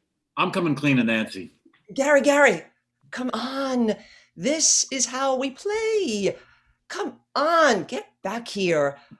Once we do this, you're still going to be the chief winemaker for the largest wine corporation in the States. Babe, we've been working so hard for so long and we're so close. Look what I have. Isabel pulls a thick, detailed soil analysis report from her desk drawer and throws it to Gary. This is the soil analysis. Do you know what we're sitting on? Pangea, Gary. Pangea. What the hell are you talking about, Isabel? Oh my God. Terror. Have you ever noticed that when you look at a map of the world, it looks like a jigsaw puzzle? Put them together, and that's Pangea. Well, all the continents of the world made this single massive landmass about 335 million years ago. At that point, what is now the Hudson Valley was right next to Bordeaux in the Loire Valley. Then about 200 million years ago, they split apart. I got soil samples from our properties in Chignon, Vouvray, and compared them with soil samples from Nancy's vineyard and 2 others, and they match. Bray-1 phosphorus, pH, zinc, calcium, everything you could look at. You can't tell one sample from the other. They match. It's great, but we aren't on the same latitude. Right. We're a little south, and it's fine. We just need to control these properties, and we will corner the market on the greatest undiscovered wine region in the world. End scene. All right. Lots of drama. Thank you, Tim. Amazing work. I'm so excited and it's just lovely. Thank you, actors. Here, let's get all the actors on together so we can see them all together. And I have to apologize. I forgot that Renee was reading. I forgot to mention that at the beginning. So my apologies, Renee. You did a wonderful job. Thank you. Yes, everyone did a wonderful job. Thank you so much, actors. Beautiful work across the board and very exciting, Tim. I'm excited to see where it goes. All right, next up, last on your programs, but first in your hearts, Erin, will you appear into the world? Sick. That makes my heart so happy. Thank you. You're first in my heart too, Jacob. I saw your name as host and I was like, yay! I was very excited. Well, so tell us about your piece. So my piece is called YMC. We're starting on page 19, so I'm going to try to give the briefest summary of 18 pages as a human possibly can. So if you saw this the last time I brought it into PG, you've seen the first part, so you can just zone out for a minute. But could my actors actually come on? Because I'm going to point and name and do stuff. Thank you. Oh my, look at these gorgeous, talented humans. Like the talent is like streaming out of my screen. So Lynn, played by Kirsten Hopkins, and Jen, played by Jasmine Spiess, are sisters. Jen is the founder of YMC You and Me Child Free, which is a group of women who meet every Saturday to discuss their choices to be child free and support each other in a society that sees them as walking uteruses. Lynn is her sister with 3 children, and her children's schedules have shifted. So now Yummy Mommy Yoga, which she founded, does not have a place to meet.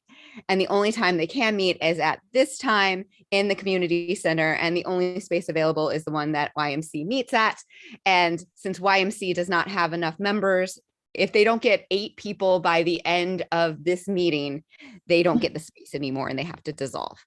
And according to their charter, Lynn can be there even though she is a mom, unless she interrupts or is disrespectful 3 times. That becomes important. Barb, played by Alexandra Dessous, who is amazing, is Jen's friend and co-founder, and she's there at the beginning. Isabella, played by Lauren Chinesky. Did I say that close? Yay. Is new to the group, and she just walked in to see kind of Barb being sassy and Lynn doing yoga in a corner and Jen freaking out. And we're about to meet Cora, played by the phenomenal Priyanka Krishnan. Emma, played by Julie Fan, one of my new favorite people. Lauren, played by the indomitable Veronica Dang. Whitney, played by the ever awesome Tracy Roston. And whom I'm missing? Renee Nicole is going to be reading stage directions as the goddess she is. And the one thing you need to know, because some lines won't make sense, Jen was wearing a shirt that said YMC, and Barb and Lynn started singing YMCA. Right before, and so Jen was like, I'm changing, and she walked out to her car to get a different shirt. So I think I summarized pretty fast. So I turn it over to my amazing, talented human cast, and Renee to just kick us off by saying the title one more time. All right. Thanks so much. Renee, take it away. YMC by Erin Mohan. She's afraid I might convert you. Convert me? Ladies, stronger minds and sexier bodies have tried. To parenthood. Ah, good luck with that. Oh, wait, you're a parent? Of 3 beautiful children. But I thought this was a group for people who chose to not have children. That was really wordy. Wordy and accurate. I'm here to do yoga. Uh-huh. Sure. Because there's nowhere else in this bougie town for you to do yoga. That wasn't at a meeting your sister was running. Convenience is a priority when dealing with the schedules of 3 kids. What the hell does that even mean? Jen comes back in wearing the world's ugliest t-shirt that is absolutely the wrong size with a weird stain. What's going on? What are you wearing? Well, was this or listen to you sing? What did she say? Is she always this paranoid? Don't talk like I'm not here. The sound of really crazy horn and car door slamming comes from outside. What in the world? Were you trying to kill me? It wasn't that. Don't try to justify. I wasn't. You were, don't lie. The door opens and enter Emma, Lauren, and Cora, all female in their 30s. Emma loves everyone, even when you do something stupid. She will just tell you you did something stupid, as bluntly as humanly possible. Lauren quietly listens to everyone. That doesn't mean she agrees with them. She just wants everyone to feel heard, and will talk quietly and then talk to you later about what you said. Cora is one of the women who is told she talked too much in school and whose mother went and yelled at that teacher for writing that on her report card. Cora now does the yelling now. I don't think she was actually trying to kill anyone. So it was attempted manslaughter? That makes it better? Wouldn't it be woman slaughter? It is too early for that. Shut up, you know you love it. What I love is this coffee. Barb takes a long drink. Cora goes to the snack table. Shit. Is that from Jarvis's? Jen, you splurged. Jen is getting more nervous, trying to hide it badly. She grabs the clipboard. Woman slaughter. That's funny. You need to sign in. Since when do we need? Always. We always follow the rules. So it seems. Oh, hi. Oh, wow. New, and let me guess. She brought the coffee. That would be correct. You're welcome. Didn't say thank you, but sure. Oh, and hi, you're new too? Isabella. Nice to meet you. Full house, huh? This is unusual. No, this is normal. We always attract new people. Uh-huh. Yummy mummy yoga? For real. What of it? Jen, you did explain to her that you do know what YMC stands for, right? I'm aware. She's doing yoga. What? Oh, and bringing expensive donuts. No shit. I've always wanted to eat gold leaf. Oh my God, it's not that exciting. Cora shoves a donut in her face. It's not about taste. It's about the extravagance. Oh my God, you did not just say that. Jen goes around with the clipboard. Okay, if everyone could please just sign in, please. Lauren signs and sits next to Isabella. Jen follows Cora and Emma around. Cora signs with a sticky donut hand. Emma is still inspecting Lynn. Lynn is entirely unbothered by this. Is it always this? Not usually until Whitney gets here. So we're starting a little earlier than normal. Emma, hey, you just need to sign right here. Is that really pink? And scented? What in the Legally Blonde fuck is that? Don't speak ill of Reese. I love her book club. Of course. Be nice to the newbie. Sorry, that wasn't... Near-death experiences always make me a bitch. We don't use that word. Okay, Mom. Wait, is she? Emma is just being insulting and like really inappropriate, Emma. Oh, because Lynn is. And Cora, you're a pig. I find that insulting to pigs. I think they're much neater than I am. Okay, if everyone has signed in, we can. Where's Whitney? I wasn't the only one she tried to kill. A loud bang. The door slams open. Whitney makes an entrance like Patti LuPone and Tallulah Bankhead make an entrance. She is in her 60s and has no fucks left to give, if she ever did. She is completely herself at all times and does not know how to even begin being someone else. And fuck you too! I clearly put on the horn. And my mother would very much enjoy it if someone did that to her. Well, thank you very much. I think I would too. Ladies, it's so lovely to see you. But before you say anything, I did not attempt to murder Emma or anyone else. I can't help it if the world is not ready for my style of driving. What can I say? I'm just ahead of time. Jen, darling, what in God's lovely green earth are you wearing? Did you lose a bet, take a dare, lose your mind while dressing? Oh, and new people. Oh, darling, you are gorgeous and young and absolutely terrible. I mean, don't worry. There are only 3 of us that bite and only one who bites hard. I'll leave you to figure that out. Whitney, if you could just sign in, we can get this whole. Whitney does not even hear Jen and breezes past. And what is this? Yoga. Oh, really, Jen?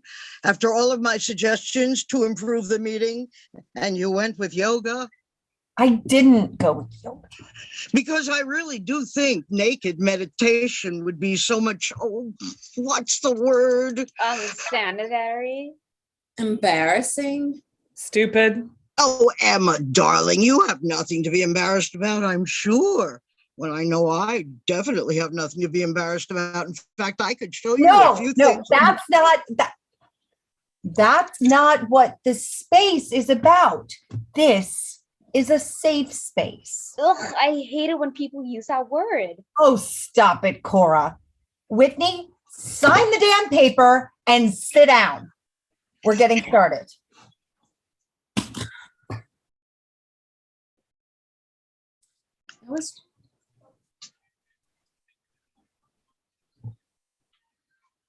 You are a drill sergeant. Whitney, no. Everyone but Lynn grabs a seat in the circle. Lynn is still doing yoga, but it is not as large as before. I call to order. Too much. It's too much. Fine. Welcome, everyone, to our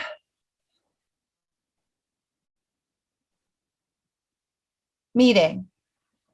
That was weird. Ignoring that. Just a pregnant pause like that. You really need to stop, Emma. She just keeps like Moving on. I would like to introduce Isabella. Thank you for joining us today. There is a pause as everyone looks at Isabella. She takes a minute and then realizes everyone is waiting for her. Oh, I'm supposed to talk, I guess. Hi, I'm Isabella.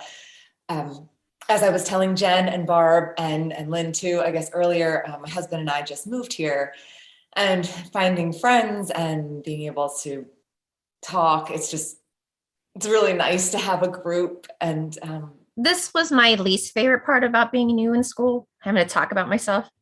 You don't have to keep going. Thanks. Emma takes a drink from her water bottle. Thank you, Isabella. And sorry, I'm just a little sharing. Does anyone have anything? You're forgetting something. Well, someone. What? Yummy mama yogurt over there. Yoga. Whatever. She's not a part. She is at the meeting.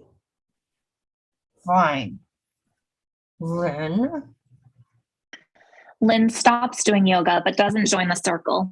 Oh, I'm just here for the yoga, but if you insist, I'm Lynn.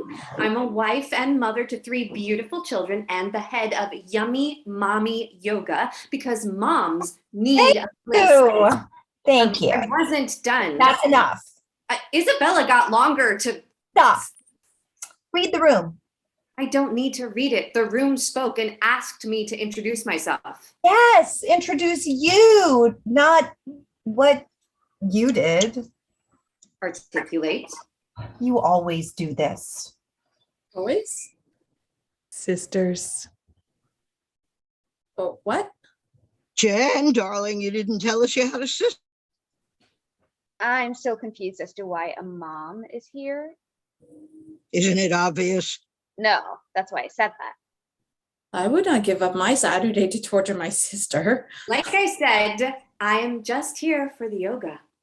Why don't you do that? Aren't you going against your charter right now?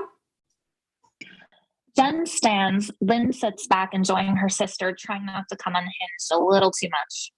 Don't you bring that up again, I swear. Hey, let's just get to the meeting. We only have an hour.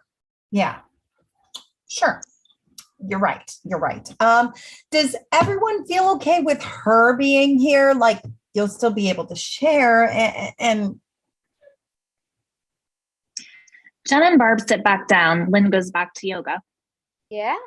Sure. I'm fine. Always glad for an audience. It sounds okay. Yeah, fine. It doesn't bother me. Of course. Well, I wasn't asking you. You really shouldn't be wasting this time. You're the one wasting. I'm not. You're Talk, Jen. Barb holds Jen down. I swear to God. Why don't I go first? I'm Lauren. Hi, Lauren. Everyone stares at Whitney except Lynn. What? Oh, wrong meeting. Apologies, Lauren. So this week at work, we have a baby shower for my coworker. That's so nice. That's one. Sorry, yoga. Going back to the yoga. As I was saying, we're having this baby shower. I organized it. It's kind of my thing, the office party thing. Anyway, I'm trying to adjust the sash for the mom to be, and the best way to do that is to wear it. So I have the sash on and I'm trying to pin it, and this other coworker walks in and goes, "Oh, congratulations. I thought you were pregnant too." But I didn't want to say anything. Shit. Yeah. Well, I hope you put him in his place. Well, it was a she.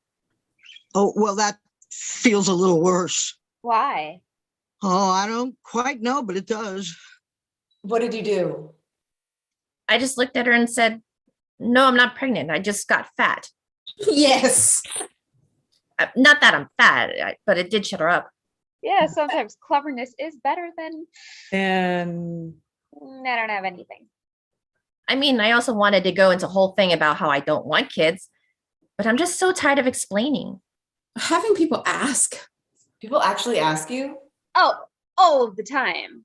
Especially if you're married. to a man, lesbians get asked a lot less often. Well, I have no problem telling them. Of course you don't. Well, I never get tired of talking, especially about a subject I love so much. Not wanting children? No, me, darling. I'm my favorite subject. Oh, I did ask. I just wish. Oh, Lauren, were you done? Do you mind? Because No, I'm done. No, I don't mind. You can go. Oh, thank you, darling. You see, I just wish everyone took my mother's approach to the subject. Really, no one's going to ask? Fine. She said to me on her deathbed, everyone in my family loves to ask at the most dramatic moment. I asked her why she never asked me about having kids. And do you know what she said? I assumed you just didn't want them and it was none of my business to ask. Like, isn't that just the way everybody should approach the topic? Or at least the breeders? If only. Breeders? That's two. That is a legitimate question. 1.5. Fine. I repeat, breeders? People who reproduce. Okay. Thank you.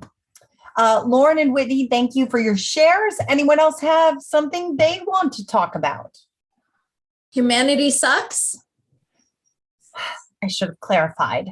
Does anyone have anything new to talk about? End of Christine. expert. Yay! Oh, glorious actors. You are all glorious. Oh, thank you. Amazing. That was so funny. Brilliant acting across the board. Brilliant writing. Oh, it's delightful. This piece is so funny. And the just watching the two sisters just tear into each other is the best thing. As someone whose sister is just that mean to me, I really appreciate it. It feels like home. Yeah. I will make no comment about my own sister, whom I love very dearly.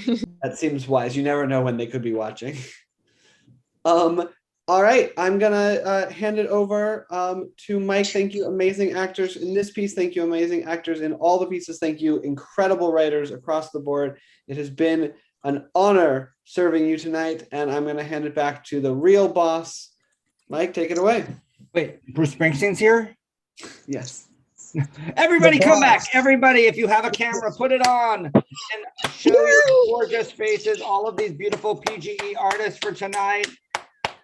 Give it up for our stage directions readers, Renee Nicole Gray and Bravo. Casey, and all of our new artists. Everybody unmute yourselves and just make a lot of noise so you can move your boxes now. Noise, noise,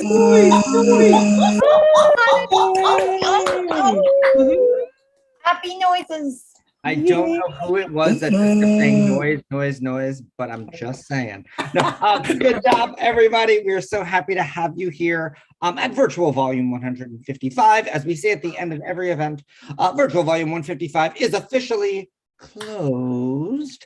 And if you want, as I said, normally this would be the last volume of the year, but we decided we need a little extra cheer. So on December 27th, we have one more extra volume of the year this year. And the writers that are presenting are Niall Ridgely, Benny D, Delvin Case, Al Monaco, Peter Pasco, and Orlando Rodriguez. So if you want to participate, you can sign up to be an actor on that website thing, thepge.com, right away. Our holiday party is this Friday. If you want to participate, go to our website right now and find out how you want to participate. You can write a monologue. You could show up virtually. You could show up in person, or you could just eat at home and cry in the corner by yourself too. All of them are options, but we would rather you be with us. Again, we thank you. As we always say at the PGE, what's great about the PGE is a home for artists, no matter where you are in the world, where you are in the country. You don't have to come to all of our events. You don't have to come to any of our events, but when you come, you always can come home to us, even if it's just to clean your socks and get a nice home cooked meal. That's who we are for you guys, your artistic home when you need it. So please come back in. Everybody that's here, unmute yourself and say goodbye to our YouTube audience. Bye, YouTube audience. Thanks for watching.